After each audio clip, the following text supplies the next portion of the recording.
Hello, everyone, and welcome to AVPN's first South Asia Impact Capital Festival. I am Natasha Rinja, Product Manager, Capital Mobilization at AVPN. I am your MC for this session and very delighted to have you join us today. For those of you who do not know about AVPN, we are a network of funders and resource providers with over 600 members across 32 markets. Our mission is to move more capital towards impact in Asia by providing social investors like yourselves opportunities to connect with key stakeholders across various sectors and markets to learn from one another and to find opportunities for action. We are also sharing highlights of our day live on Twitter, so don't forget to share your experience with us by using the hashtags AVPN South Asia 2021 and hashtag social impact. Throughout this month, the festival has been spotlighting best practices and solutions that AVPN members are delivering across India, Bangladesh, Nepal, and Sri Lanka. These sessions have and will address issues ranging from healthcare, livelihoods, climate action, and education, which are of particular urgency for the sub-region today. A few housekeeping announcements before moving to the program. To download any session resources, please click on the download icon in the agenda page beside the session title. And to continue chatting with the speakers and fellow delegates in this session, please make full use of the messaging function or the event feed in the platform. Finally, please note that this session will be recorded and you'll be able to access the recordings after the festival. In our final session for today, we will be shining a spotlight on the need to invest more into impactful programs that support girls' education and youth empowerment. To start this off, I would like to invite our moderator for the session, Rasa Sekulovic, Regional Head of Child Protection and Partnerships of Plan International Asia Pacific Regional Hub. Rasa will be speaking with Chetna Chetri, Youth Representative Plan Nepal, and Priya Varadara Rajan, Cluster Lead, Gender Justice and Persons with Disabilities from Azim Premji Philanthropic Initiatives. Raza, over to you, please. Thank you very much, and a very good evening, ladies and gentlemen, dear friends and colleagues. Welcome to our interactive dialogue on ending child marriage in South Asia and the importance of education. My name is Rasa Sekulovic, and I'm the Regional Head of Child Protection and Partnerships at Plan International Asia Pacific Regional Hub. Our topic this evening is whether ending child marriage in South Asia is a shared dream or a reality possible to achieve. And also, what role does continuous education for girls play in preventing and eliminating this harmful practice? To start with, let us take a closer look into this complex phenomenon that child marriage is. So next slide, please. We all know that child early and forced marriage is a harmful practice and grave human rights violation, which has devastating and lifelong negative consequences, particularly on girls. We are also aware that child marriage is most prevalent where poverty, a lack of opportunities, weak rule of law, and social instability are common and closely interlinked. Child marriage also stems from harmful traditional norms and gender stereotypes, which prioritize the sexual and reproductive roles of women. Next slide, please. And then next. Now on to consequences. The consequences of child marriage for girls are severe, and they are often forced out of education and into a life of poor prospects. This increases risks of exposure to violence, abuse, and early pregnancy, which carries high risks of maternal mortality and morbidity. Next slide, please. And then next. So did you know that globally, approximately 21% of young women were married before their 18th birthday? That's estimated 39,000 girls married off daily and 12 million girls who are married each year before reaching adulthood. It is costing world economies trillions of dollars per year. Next slide, please. And then next. Now back to home, back to South Asia. South Asia has the highest rates of child early and forced marriage globally. Almost half of all women aged 20 to 24 years were married before the age of 18, and almost 1 in 5 girls are married off before the age of 15. We know that India has the highest absolute numbers of child brides in the world, over 15.5 estimated million. And Bangladesh has the 3rd highest prevalence rate in the world and the highest in Asia for marriage of girls under 15 years old. Next slide, please. But South Asia has also witnessed the largest decline in child marriage worldwide in the past decade, from nearly 50% to 30%, in large part due to the progress achieved in India.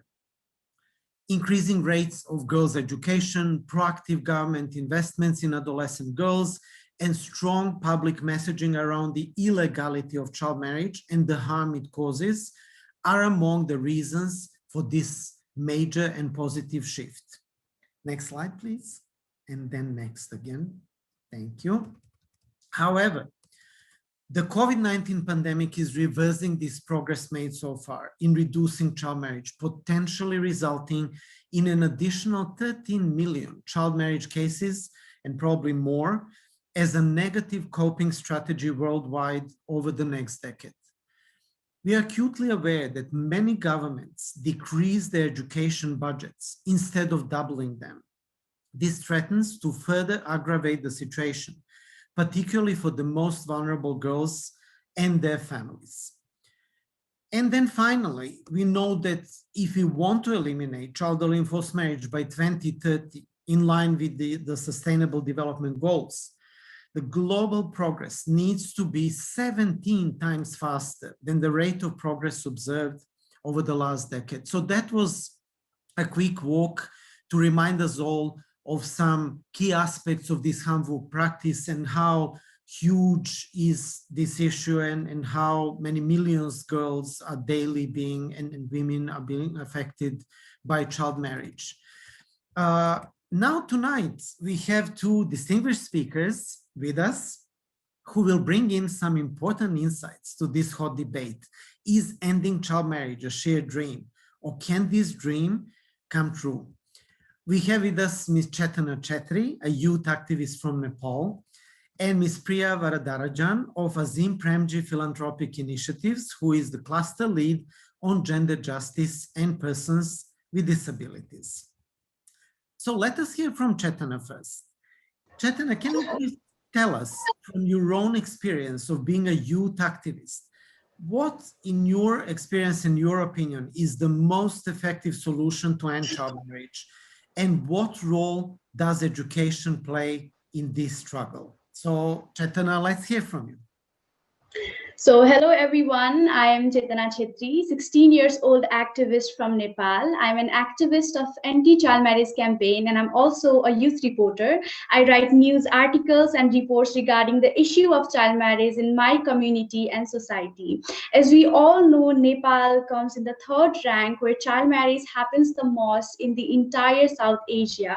So child marriage is literally the cross-cutting issue in our country. If we see the education status, according to the Department of Education, primary enrollment in Nepal increased from 80 to 97% over last 20 years, with gender equality almost achieved. However, due to some socio-culture and economic factors, by the time girls reach to the higher education, which is grade 11, among 80% of them already drop out, and only 11.8% of Dalit girls get to attend secondary education. And this clearly shows that education is issue on both gender and class division. I do have some data which I would like to share. Only about 25% of young women in my country enroll in higher education. And what's more unfortunate is that in the education program like technical and vocational, there is the presence of girl and young women is very weak. And in the context of Nepal, only 57.4% of females are literate, whereas a large number of women are, that shows that, and the And the average literacy rate is 65%, which clearly shows that the large number of girls are limited in household work, and which holds them back to get a decent job, and they are forced to get married. According to the Multi-Cluster Indicator Survey 2019, the percentage of women aged 20 to 24 years who are married before the age of 15 years is 8%. The same way for men is only 1.5%. Similarly, the women who are married before the age of 18 years is 33%, while the same for men is 9%. And this clearly shows that girls are at the higher risk of getting married and being a victim of child marriage. We have no idea how many girls are there whose life has been in dark. In the age of having fun, holding pen, pencil in their hand, they're holding babies and serving their family. I think their rights has been crushed, and this is because we live in a patriarchal society. In my country too, there were a certain group of people who protested against the law.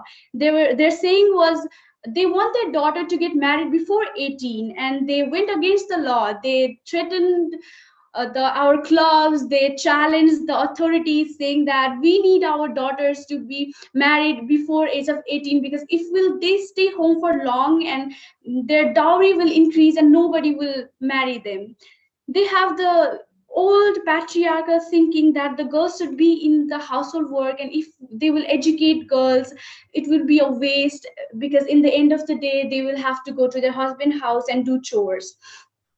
And not only this, there is a certain group of age group which are getting married in their own will due to the false impact of social media and false friend.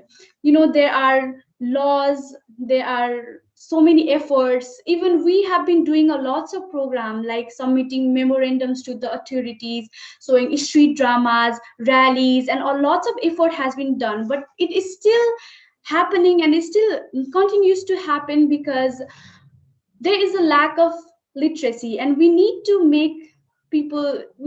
give girls the opportunity of education, so that they can deny the forced marriage, child marriage themselves. And we have to give them educated to help them explore their life, and they have no idea what great opportunities the life holds for them. And to make this place a better place to live, we need to make them educated, and we need to eliminate child marriage, because I am so sick and tired of seeing a girl of my age holding a baby instead of paper and pen.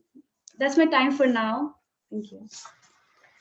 Thank you so much, Chetana. Thank you for sharing this powerful testimony, and also for bringing us closer to where the actual problems transpire and perpetuate. So thank you very much, Chetana. Now on to Priya.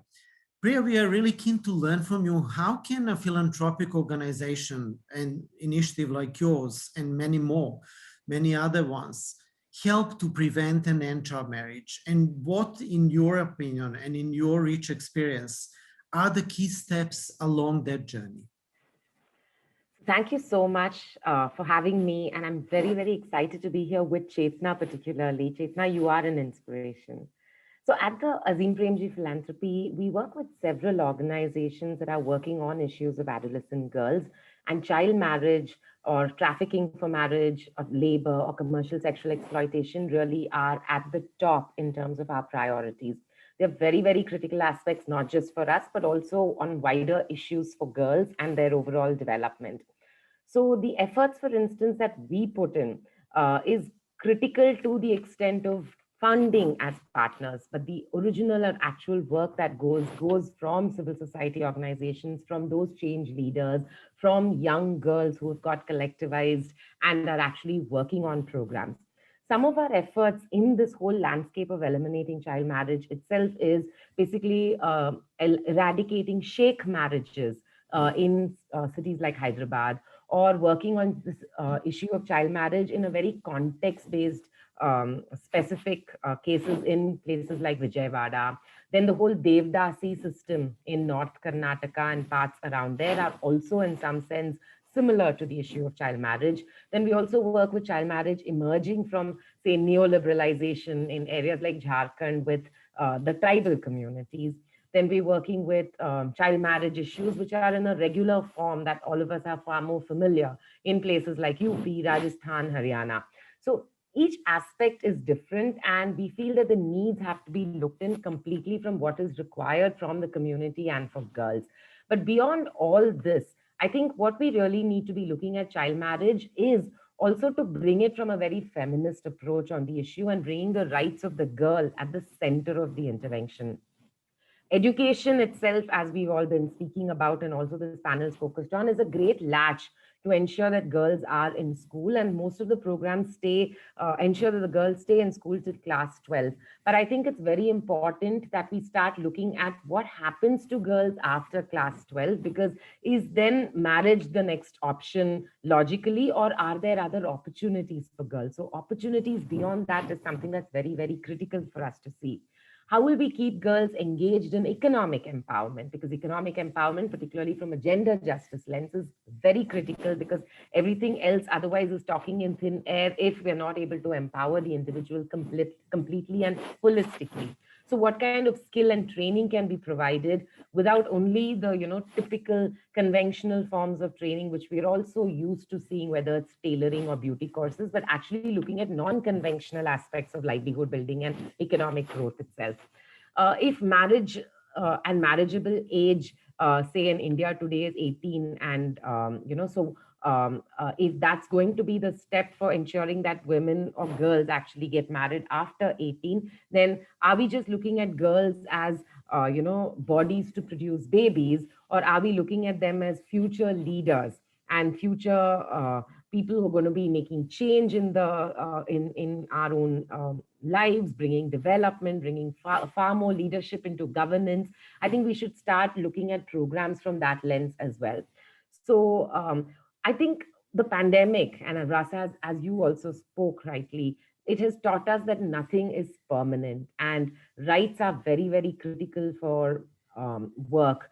So girls have lesser access to relief than boys. The whole digital divide with everything going online has been far more visible. We all have been speaking about how programs that have actually done a lot over the years has actually taken several steps back and even really needs to be restarted. So I think I'm going to stop by saying that there's a huge opportunity to work with girls, because whether you're talking about climate change, or you're talking about issues of gender justice, everywhere participation of girls today becomes absolutely critical. And it is a human rights violation if we are going to be continuing to work with girls in the way we work with them, by exploiting and ensuring that they participate in work rather than as an unpaid opportunity, rather than giving them their true potential for what they truly deserve. So I think civil society has come together really in big time here, but it's also time that we build capacity in government, local leadership, as well as each one of us coming together to actually build and be this change. Thank you so much. Thank you so much, Priya, for all these precious reminders and powerful messages.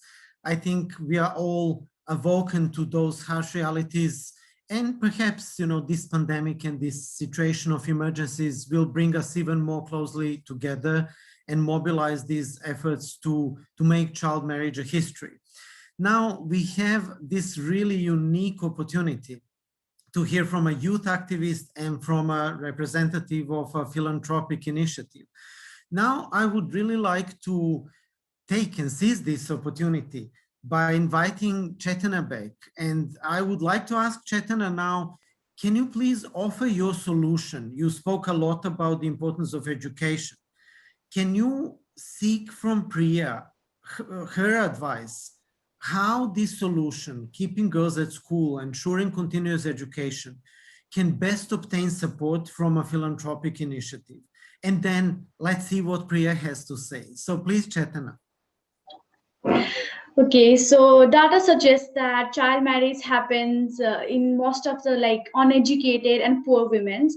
I had just taken part in the midterm survey of Plan International, and where I got to interview many and almost all area of my rural municipality. What I saw there was very unfortunate and shocking, because there were families where daughters weren't sent to school, and they were engaged in household and labor works. And I asked them why they are not in school, they are doing this, and they said that they don't have money to send their daughters to school, and so they have to like send them to work, to do labor work, so that they can get money. And still there were some parents who said that this is waste that we educate them. In the end of the day they will have to get married and those stuff. So I think the most promising way to in child marriage or forced marriage or early marriage would be retaining girls to the school. And not only this, we have to ensure that they will get quality education, because only going to school is not worth it, right? So we have to give them quality education so that they can make their life better, and so that they can get good job opportunities, and they can in the circle of poverty. And also the next way would be uplifting out the marginalized people from their poverty, so that they can send their daughter to schools, and they will send their daughter to school, and their daughters will be a great person, and their daughters will be able to identify their goals in future, and they can themselves deny to do child marriage. And I think that would be the solution. And I would like to ask Miss Priya to guide me, how can we assist support from the philanthropic organization like yours to ensure continued education while tackling poverty and economic problem. Thank you. Thank you so much, Chetna. It's a very, very big problem. And I'm really happy that you've been able to bring two interventions which sound very straightforward from the sound of it. But, and you've also rightly said that it's not enough if we just ensure that girls are in school. They need to be provided quality education. So that's absolutely bang on, because otherwise there's no point. So if you are going to be seeking support from a philanthropic institution for this particular proposal, first of all, most philanthropies fund organizations. So this whole effort needs to be from an organization that you will have to register yourself as, and then build your team to be able to deliver work. So what happens is, setting up an organization, bringing a core group of people who will be thinking and strategizing, and a group of people who will be in the field and delivering. So this is really critical. And then you will start planning about what are the budgets, where are you going to start your work, so which is the geography you're going to start with, how will you actually line up your interventions, how is your field team going to be going and doing, because you will have to do surveys within that geography, and then establish through that survey how many girls are actually out of school. And then what would you need to do to be able to convince those parents to first send those girls out and work. And the concern for parents is very pertinent, because many of these girls will be earning some money and bringing it back into the family. And so taking them away completely does not mean good for the family. And so your aspect of actually ensuring that you're uplifting those families by providing alternative livelihood options is extremely critical. So in some sense, to respond to you, I think you will need to, if you have building quality education and providing alternative livelihoods for families as two outcomes that you're looking at from your program, you will have to break these outcomes into what are the outputs and what are the activities to be done. So this one outcome of quality education will have several outputs, which means that there are good quality teachers within a place. There are good institutions or government schools that are there in that place, which will actually employ good teachers who in turn will be able to work with the children. then you will have to also ensure that parents are actually sending their children to school. So these become outputs. Then you'll have to actually see what are the activities to reach there. So you will work with a resource group to actually train teachers to ensure that they are sort of upskilling themselves to be able to provide better quality education. You would do a baseline to understand how many girls are out of school and how do you have to navigate and negotiate to bring them to school. You'll have to ensure that schools have a better uptake of students, particularly girls. So you make sure that more girls are actually participating. Before all of this, during your survey, you will also understand at which class are girls dropping out, because while most girls are enrolled into school, you will notice, particularly, I can say very confidently for India, that many states have dropouts from class 7 to class 8. And that's also at the time there's menstruation, there's not enough toilets, there's not enough of an inclusive environment for girls. So there's lots of activities that you have to build which bring outputs and outcomes. So it's very, very critical for you to work back to say that if I have these two outcomes, what do I build into my program as interventions to get there? How do I build my institution so I can actually get there? And how do I put systems and processes in place that can actually enable me to get there? I hope that's been helpful for you. Thank you so much, Priya. This is so precious. And even though it sounds like a lot, I'm sure by working in partnerships and taking some initial small steps, we eventually get there. And then there's so many girls and boys, young women and young men who end up actually as activists to say no to child marriage. And I think perhaps it would be also useful to consider trainings for youth groups like that, and then, helping them stand on their feet and actually build their own initiatives, because it's affecting directly them. So thank you again, both so very much, both Chetan and Priya. We certainly learned a lot from this inspiring dialogue.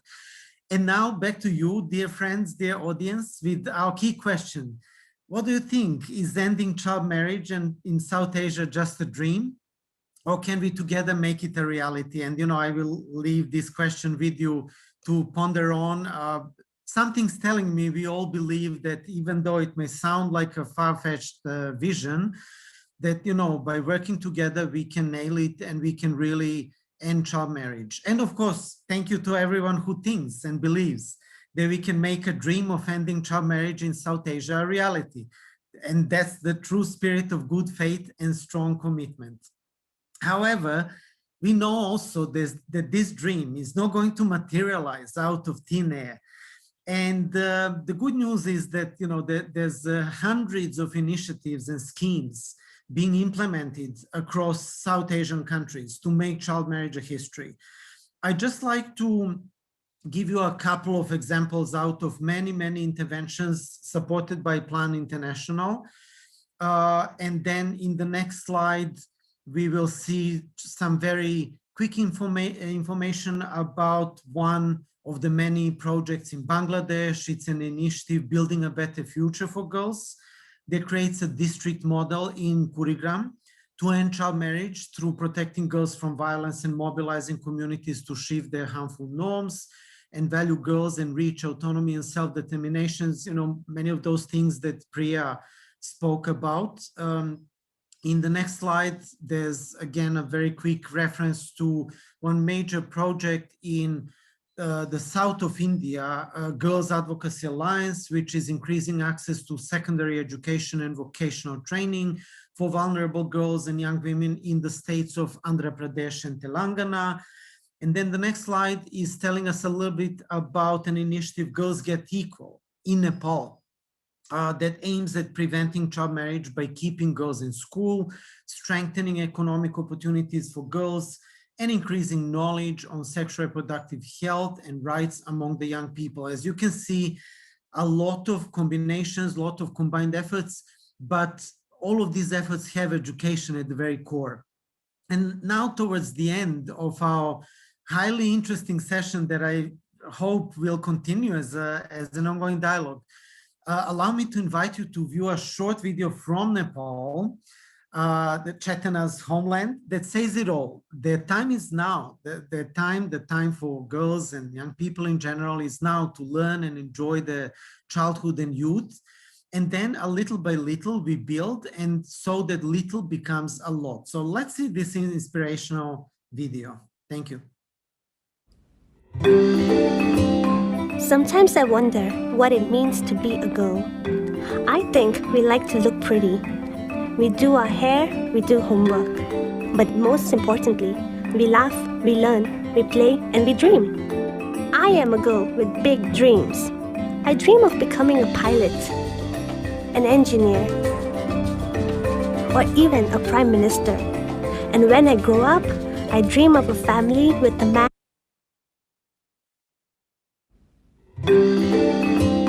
Sometimes I wonder what it means to be a girl. I think we like to look pretty. We do our hair, we do homework.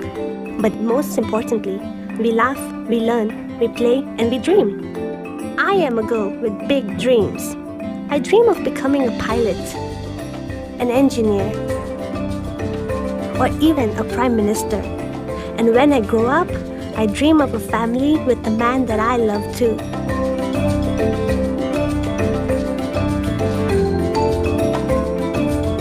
But the road isn't always safe and easy. Boys bully me. Men desire me. I do the same day after day, cooking and cleaning.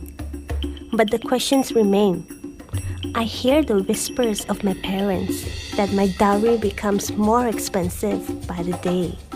Because we don't have a lot, they say I'm a burden to my family. They say I must allow the hands of a strange man to greet me so my parents can live worry-free. I'll have to obey my husband-to-be, take care of his family. I'll have to drop out of school and leave my dreams behind, because what good is an education for a young girl expected to be a homemaker? I'll have to become a mother before my body is ready. And I wonder, is this all it means to be a girl? That is not my dream. My dream is to stay in school, so I'll have skills that will help my family find a better way to make a living. The people at Plan International told me what I need to know to fight for my dreams. I want to change my destiny, and I want my friends to hear about it so they can change theirs too. We will unlock the power of girls, and we will not stop until girls are seen, listened to, and valued. To girls I say, we too can change the world.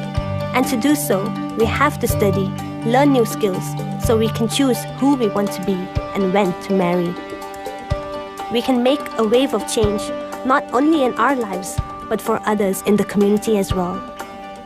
Our voices might be little now, but little by little, a little becomes a lot.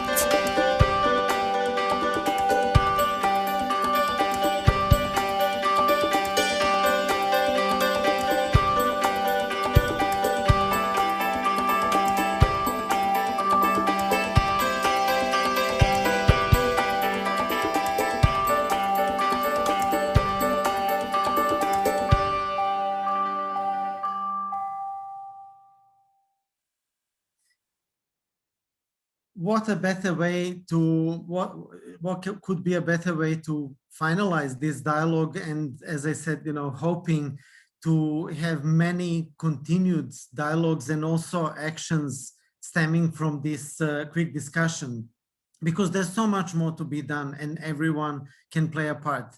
Everyone's support matters, particularly around ensuring continuous education for girls. And in conclusion of this intense and inspiring session, it is clear that we need to prioritize action to bring all girls back to school through targeted measures for the poorest and most marginalized girls. All school reopening plans need to be equity focused and designed to leave no one behind, with a strong consideration to exacerbating inequalities. We also provide some additional information here to inspire and inform everyone's actions. And again, with a renewed thanks for everything we all do to end child and forced marriage in South Asia. Please join us in this movement so that girls can learn, lead, decide, and thrive. Thank you so much, everyone. Let's keep connected.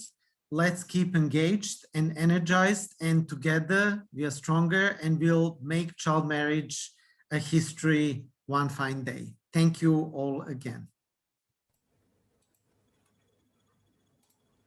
Thank you, Raza, and all the speakers for leading this discussion around such an important issue of ending child marriage in South Asia.